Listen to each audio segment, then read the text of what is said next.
पतंग जो उड़ रही है आकाश में, वो पतंग मन है, और उसका जो धागा है वो प्राण है, और जो उस पतंग को कंट्रोल कर सकता है, उड़ा सकता है।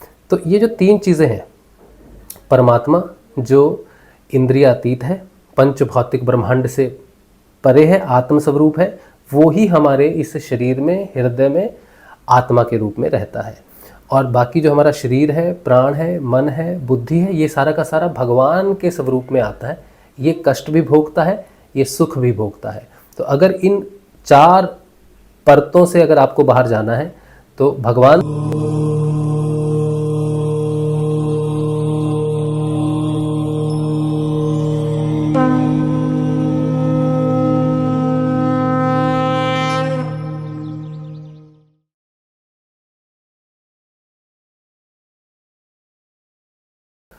ओम श्री गंगाई नाथाय नमः। जय श्री गुरुदेव, जय श्री दादा गुरुदेव। मेरा नाम राजशिव है और मैं एक सिद्ध योग साधक हूँ, और सिद्ध योग की साधना मैं पिछले 10.5 वर्षों से कर रहा हूँ।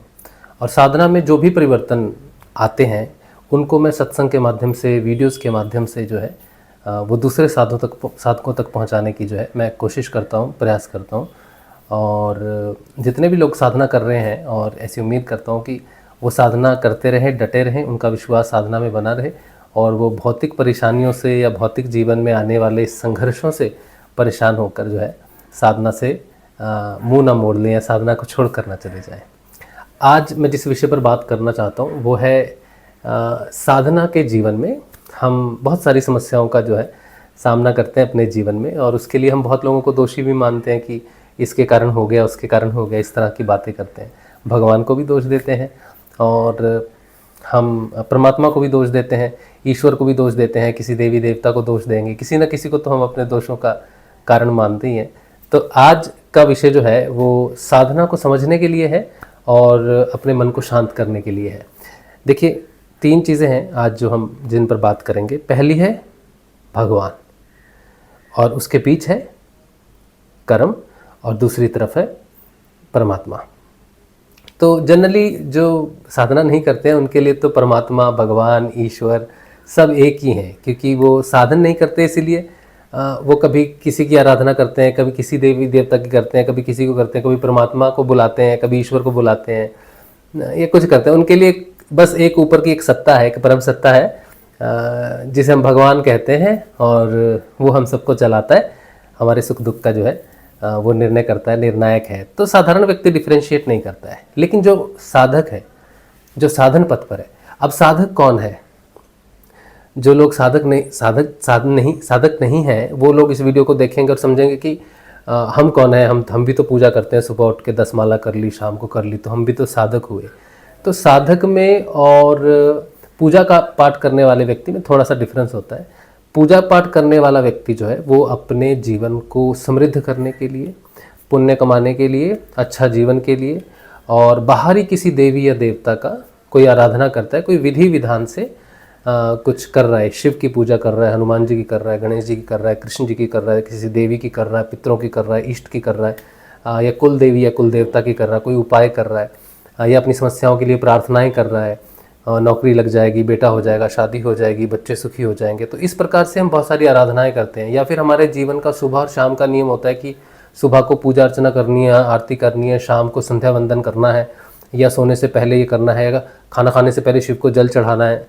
इस तरह के नियम होते हैं। तो ये सारा पूजा पाठ जो होता है, जो बाहर हम घरों में जो मंदिर होते हैं, सभी के घरों में मंदिर होते हैं, तो मंदिर में जब हम पूजा पाठ करते हैं, बैठ के सुबह और शाम का भगवान को प्रार्थना करते हैं, मंदिरों में जाते हैं, चढ़ावे देते हैं, दान करते हैं, इस तरह से जो कुछ भी करता है वो एक साधारण मनुष्य जो पूजा पाठ करने वाले अपने जीवन को समृद्ध और शांत करने के लिए, और सुखों के उपार्जन के लिए, सुख प्राप्त करने के लिए, अच्छा जीवन प्राप्त करने के लिए, स्वर्ग का सुख प्राप्त करने के लिए जो है, जो भी पूजा पाठ आप करते हैं वो एक साधारण व्यक्ति पूजा पाठ ही है।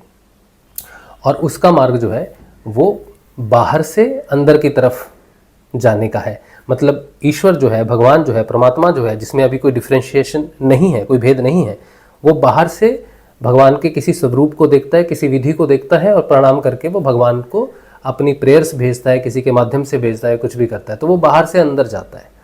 ठीक है। अब जो साधक होता है, स्पेसिफिकली साधक कौन होता है? साधक दुनिया में कम है।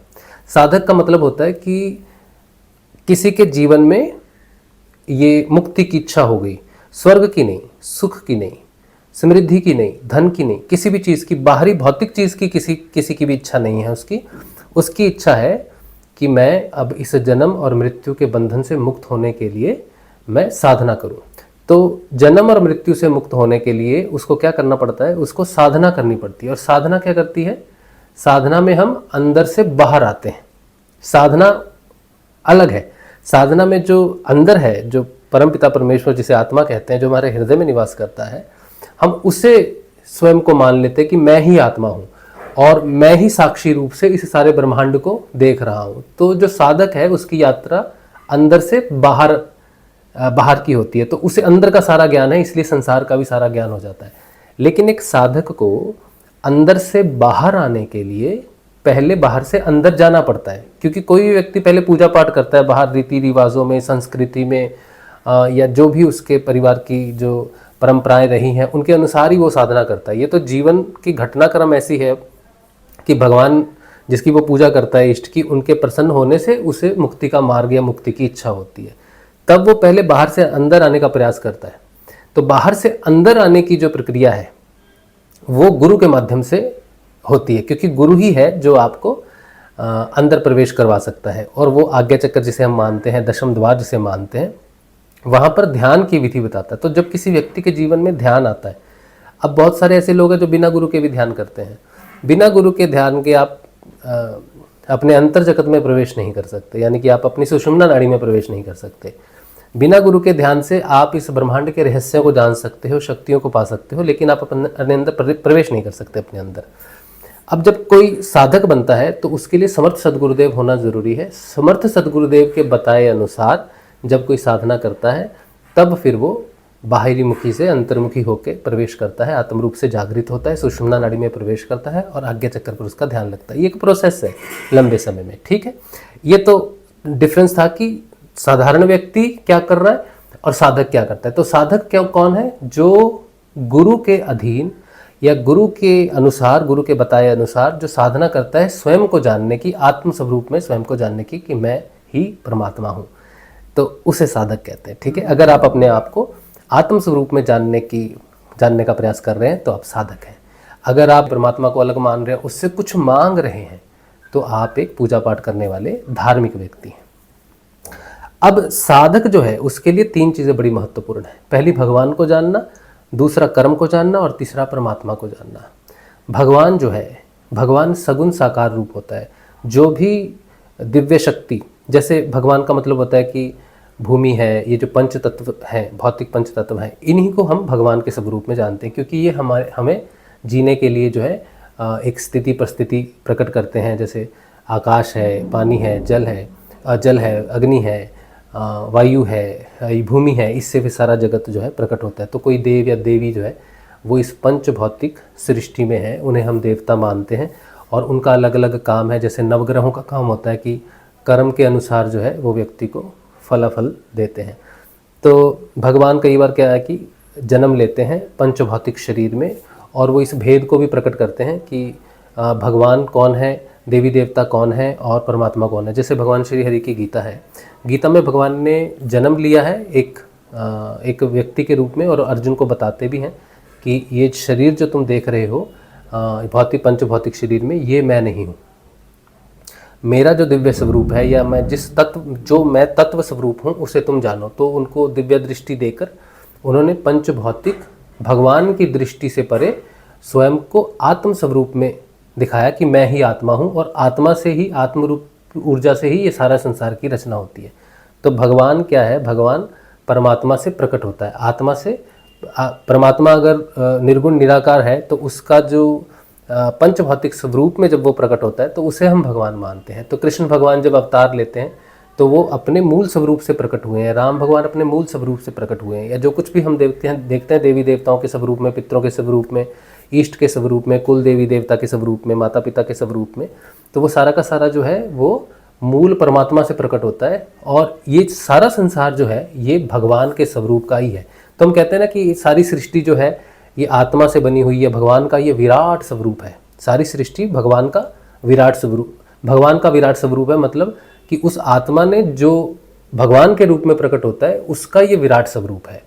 और भगवान क्योंकि सृष्टि है, भगवान क्योंकि ये पंच भौतिक ब्रह्मांड है, तो जितने भी लोग इस पंच भौतिक शरीर में आते हैं, मैं हूँ, आप हैं, या कोई भी आता है, जैसे भगवान श्री राम है, श्री कृष्ण है, जितने भी इस सृष्टि में प्रकट होते हैं, तो उनको इस नियम के अनुसार चलना पड़ता है कि कर्म प्रधान होता है, हमेशा कर्म के अनुसार ही जीवन चलता है। इसमें कोई देव दोषी नहीं है, कोई पितृ दोषी नहीं है, इसमें कोई व्यक्ति दोषी नहीं है, किसी के दुख का और सुख का कोई भी कारण नहीं है, सिर्फ उसका स्वभाव, उसका व्यवहार ही जो है वो उसके सुख और दुख का कारण होता है। तो कर्म जो है वो भगवान ने एक ऐसी व्यवस्था की है कि अगर तुम इस सृष्टि में हो, इस पंचभौतिक शरीर में हो, तो तुमको कर्मों को ध्यान रखना है। तो भगवान श्री कृष्ण ने गीता में अर्जुन को इसी बात के लिए कहा था कि देखो, कर्म करने का सबको अधिकार है, इस सृष्टि में सबको कर्म करने का अधिकार है, उसमें कोई भी बाधा नहीं बनेगा, उसमें भगवान भी बाधा नहीं है, उसमें परमात्मा भी बाधा नहीं है, उसमें निर्गुण निराकार भी बाधा नहीं है, उसमें कोई दूसरा मनुष्य भी बाधा नहीं है। तुम जैसा चाहो तुम वैसा जी सकते हो। तुम अच्छे कपड़े पहनना चाहते हो, सफ़ेद पहनना चाहते हो, नीले पहनना चाहते हो, काले पहनना चाहते हो, तो बाहर का व्यक्ति तुम्हें नहीं कहेगा कि तुम ये नहीं पहनो, वो नहीं पहनो, तुम सब कुछ कर सकते हो। तुमने अपने अनुसार बहुत सारे धर्मों की भी रचना कर दी, कभी किसी ने नहीं रोका कि आपको क्या करना है क्या नहीं करना है। तो कर्म में कभी कोई बाधा नहीं देता है, लेकिन हर कर्म का प्रतिफल होता है। उस फल को तुम डिसाइड नहीं कर सकते कि तुमने 10 रुपये दान किए हैं तो तुमको उसके बदले में क्या चाहिए, या तुमने किसी का अपमान किया है तो उसके बदले में तुम्हें क्या चाहिए। कई बार हम जानबूझ के करते हैं, कभी अनजाने में करते हैं, अविद्या के कारण करते हैं। तो जो भी घटनाक्रम कर्म के माध्यम से घटित होती है वो फल के स्वरूप में भगवान के माध्यम से प्रकट होती है। इसीलिए कोई अगर आपको सेंटेंस, आपने कोई क्राइम किया है और जज कहे कि तुमने क्राइम किया है, तुम्हें 10 साल की सज़ा मिलेगी, तो वो जज दोषी नहीं है। उस जज ने सिर्फ आपको आपके कर्म की फलस्वरूप सजा दी है। आप उस जज को नहीं कह सकते कि ये क्या किया, ये जज बहुत बुरा है, इसने मुझे सजा दी है। तो भगवान क्या है, कर्मफल दाता है, वो आपके कर्मों के फल को देता है। लेकिन वहीं पर ही वही भगवान जो है, वही भगवान आपको उस कर्म से मुक्ति का रास्ता भी देता है।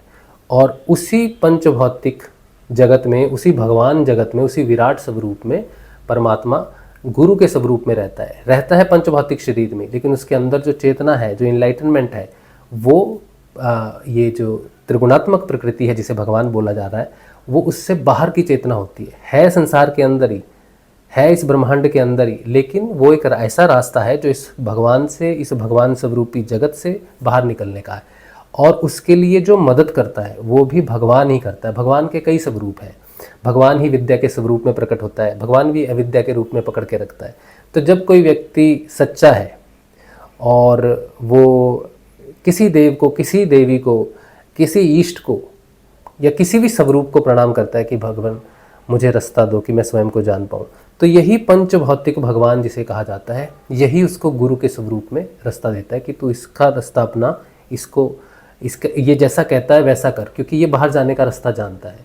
तो साधक जब अपने गुरु के अनुसार, त्रिगुणातीत के अनुसार साधना करता है, नाम जप करता है, तो वो अंतर्मुखी होकर अपने अंदर प्रवेश करता है।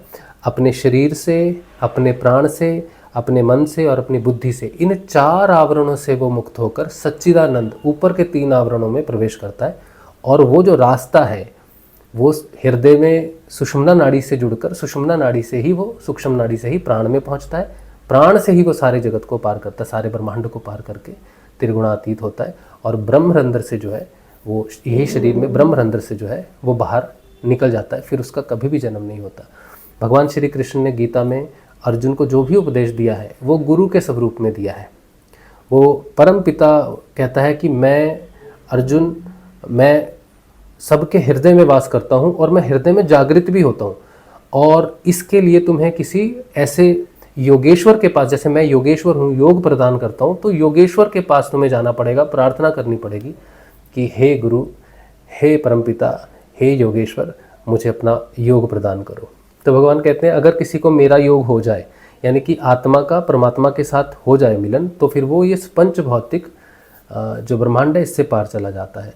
तो ये जो 3 चीज़ें हैं, परमात्मा जो इंद्रियातीत है, पंच भौतिक ब्रह्मांड से परे है, आत्म स्वरूप है, वो ही हमारे इस शरीर में, हृदय में आत्मा के रूप में रहता है।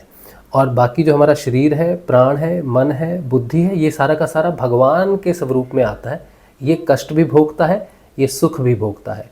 तो अगर इन 4 परतों से अगर आपको बाहर जाना है, तो भगवान से परे अगर जाना है, भगवान के मूल स्वरूप में जाना है, आत्म स्वरूप में जाना है, निर्गुण निराकार स्वरूप में जाना है, तो रास्ता इन्हीं 4 स्वरूपों से होके ही गुजरेगा। और वो चारों स्वरूप शरीर, प्राण, मन और बुद्धि वो आपके ही हैं। ठीक है। अब शरीर क्या है? शरीर जितना भी कुछ आपको दिख रहा है, बाहर दीवार है, ऊपर सितारा है, चांद है, धरती है, वृक्ष है, पशु है, पक्षी है, ये सारा का सारा जो है ये शरीर अवस्था में आता है, ये जड़ अवस्था में आता है, ये रचनात्मक है, ये स्थूल है। उसके बाद सूक्ष्म प्राण है। प्राण का मतलब होता है कि हमारे जो भाव हैं, किसी के प्रति कोई भाव होता है, ईर्ष्या का भाव है, प्रेम का भाव है, किसी चीज़ का भी कोई भी भाव है, माँ का बेटे के प्रति भाव है, पति के प्रति भाव है, पिता के प्रति भाव है, दोस्तों के प्रति भाव है। तो जितने भी संसार से हम इस पंच भौतिक शरीर से भौतिक रूप से जुड़े हुए हैं, ये जो बंधन है, ये जो रस्सी है जो जोड़ती है, वो प्राण है। और उसके बाद मन है। मन क्या है? मन के कारण ही इच्छाएं हैं, मन के कारण ही हम भटकाव में रहते हैं, मन के कारण ही विद्या और अविद्या प्रकट होती है। कोई व्यक्ति किसी चीज़ से डिटैच होता है, किसी प्राण को अपने किसी से कहता है कि मेरा ये कुछ नहीं लगता है, तो मन में परिवर्तन होता है, तो वो प्राण के बंधन को तोड़ सकता है। तो मन किसे नचाता है? प्राण को नचाता है। और अगर कोई योगी प्राण को रोक ले, सांस को रोक ले, तो मन एक जगह स्थिर हो जाता है। इसीलिए पतंग जो उड़ रही है आकाश में, वो पतंग मन है, और उसका जो धागा है वो प्राण है, और जो उस पतंग को कंट्रोल कर सकता है, उड़ा सकता है, वो बुद्धि है। अगर किसी की बुद्धि में प्रकाश हो जाए, सत्य का प्रकाश हो जाए, विद्या का प्रकाश हो जाए, तो फिर वो अपने प्राण को रोकना सीख लेता है, फिर वो प्राणायाम को सिद्ध कर लेता है। जो प्राणायाम को सिद्ध कर लेता है, प्राण को सिद्ध कर लेता है, उसका मन अपने आप कंट्रोल में हो जाता है। वो पतंग को नीचे उतार लेगा और रख देगा, अब तुझे और उड़ना नहीं है, अब तुझे स्थिर हो जाना है। और फिर वो बुद्धि में प्रकाश के बाद समझ लेता है, संसार में घटने वाली घटनाओं को जानने लग जाता है। फिर वो सत्य को पहचान कर अपने चित्त को शुद्ध कर कर सदैव के लिए जो है इस पंच भौतिक भगवान के विराट स्वरूप शरीर से बाहर निकल जाता है और अपने मूल स्वरूप परमात्मा में स्थित हो जाता है। ये एक साधना है, कोई जादू नहीं है। कोई भी आपको इस पंच भौतिक शरीर से ऐसे करके बाहर नहीं निकाल सकता है। आपको साधना करनी पड़ेगी, आपको अपने शरीर को, प्राण को, मन को और बुद्धि को इनलाइट करना पड़ेगा, समझना पड़ेगा, बुद्धि में प्रकाश होना पड़ेगा। आपको ये यात्रा, इस संसार को समझना ही पड़ेगा। बिना समझे आप इससे बाहर नहीं निकल सकते हैं, कोई नहीं कर सकता। एकमात्र गुरु है जो आपको चेतन कर सकता है। लेकिन चेतन करने के बाद भी जो साक्षात्कार है इस संसार का, प्राण का, शरीर का, मन का और बुद्धि का, वो आपको करना है, आपको जानना है। वो सहायता करता है जब आप उलझ जाते हो, क्योंकि ये सारी चीज़ें आपको उलझाएंगी ज़रूर।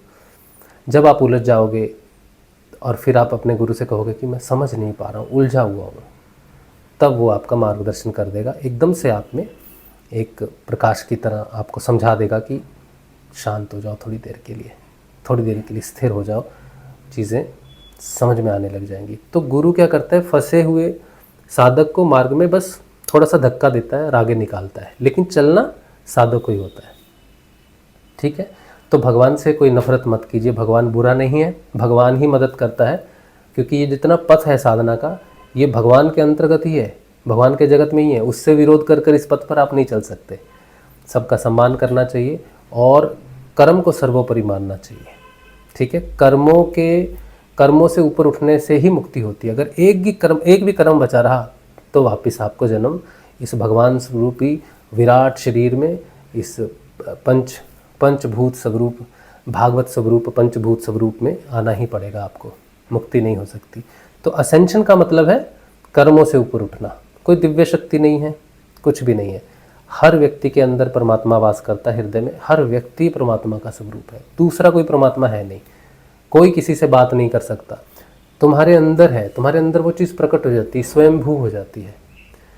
जब तुम परमात्मा स्वरूप में अपने आप को महसूस करते हो तो तुम्हें एक जगह से दूसरी जगह जैसे जाने की ज़रूरत नहीं, क्योंकि वो सब जगह है। इसी तरह से कोई परमात्मा तुम्हें अंदर से नहीं बताएगा कि तुमको ये करना है, वो करना है। बस तुम्हारे अंदर एक प्रेरणा स्वरूप में प्रकट होती हैं चीज़ें। दो लोगों की बात नहीं है, क्योंकि दो है नहीं। परमात्मा ही पंच भौतिक ब्रह्मांड के स्वरूप में, भगवान के स्वरूप में आ जाता है। वही परमात्मा हमारे हृदय के अंतर में निर्गुण निराकार स्वरूप, आत्म स्वरूप में वास करता है। निर्गुण निराकार भी हमारे अंदर है आत्मस्वरूप में, और सगुण साकार रूप भी हम ही हैं, हमारे ही स्वरूप में कुछ न कुछ प्रकट होता रहता है। जिस पंच भौतिक सृष्टि से मेरा या आपका शरीर बना है, उसी पंच भौतिक से सारे शरीर बनते हैं। पशु पक्षी, ये जड़ पृथ्वी, सब कुछ उसी से ही बनता है। मार्ग पार जाने का मार्ग एकमात्र वही है कि कोई आपको आत्म रूप से चेतन कर दे। अगर कोई आपको आत्म रूप से चेतन नहीं कर सकता तो आपको वो इस पंच भौतिक संसार से पार नहीं लगा सकता। इसीलिए ऐसे गुरु का अनुसरण करो जो स्वयं जागृत हो, इनलाइटन हो और आपको भी जागृत कर सके। ठीक है। और साधना में बहुत सारे उतार चढ़ाव आते हैं। कभी साधना रोकनी नहीं चाहिए, नाम जपते रहना चाहिए। गुरु ने जैसे बताया वैसे नाम जपते रहना चाहिए। ठीक है। चलिए, तो आज के लिए इतना ही है। उम्मीद है कि आपको भगवान, कर्म और परमात्मा का जो संबंध है वो आपको समझ में आए कि कैसे आप जो है अपने कर्मों से ऊपर उठते हैं तो भगवान के पंचभौतिक विराट स्वरूप से मुक्त होकर आत्मा से परमात्मा स्वरूप में निर्गुण निराकार में लीन हो जाते हैं। भगवान से नफरत मत कीजिए। भगवान दुख नहीं देते, कर्म देता है, हमारा कर्म, और कर्म करने के लिए हम स्वतंत्र हैं। जैसा आप कर्म करोगे वैसा ही फल आपको मिलेगा। ठीक है। चलिए, जय श्री गुरुदेव, जय श्री दादा गुरुदेव।